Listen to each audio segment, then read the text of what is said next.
What's up, YouTube? So I just unboxed my Trigger Systems Ruby 36 Sump, and this is what it looks like. It's 36 long, 15 wide, and 16 high. It's similar to a 40-gallon breeder. The only thing is it's 2 inches slimmer this way, so that it'll fit underneath your stand. It came with 2 4-inch 100 micron filter socks, and it also came with 2 bulkheads that are inside that filter sock with a twist tie on it that come into this bracket here. It's actually a slip with a male thread and a coupling with a female thread and a slip, so you can add an additional piece of pipe to go down in the water to reduce some noise. And here it's got 3 probe holders built in, so you don't need any suction cups or anything to hang over the side. And which was pretty smart about Trigger Systems was just by using 1 piece of acrylic for a wall here to save some space and give you more room here and give you more room over here. They just cut a hole in the middle, and instead of making a bubble trap, because most of your bubbles are going to go up regardless, and this will help reduce some bubbles and actually direct the flow to your chaetomorpha. And other nice thing about this sump, both of these walls are colored to help the light stay inside the refugium and not escape and cause unwanted growth in your other sections.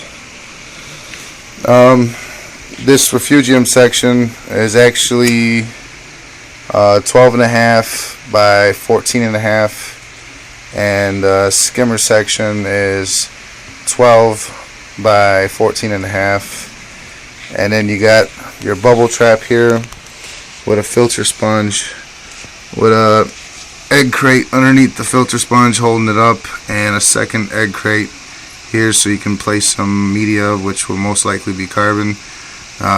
This is 3 inches wide.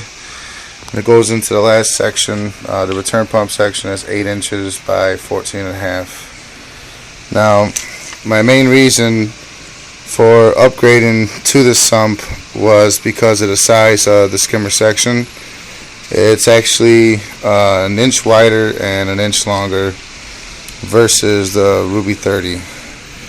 And when I put my protein skimmer inside of it, it just was too tight once I assembled it. And you can see how tight of a space it is to come out. And whenever I want to maintenance, I got to be very careful, and being underneath the stand is going to be too much to mess with. So this is right up against the wall, and this is in the corner. So basically it just doesn't fit the way I like. Thought it would work, but it didn't. This footprint's actually only supposed to be 9.8 by 9, and that section's bigger than that, so you figured it'd fit, but it wouldn't. And as you can see in the 36, it fits a lot better. Everything's inside, nothing's in the way, and I like the way it turned out.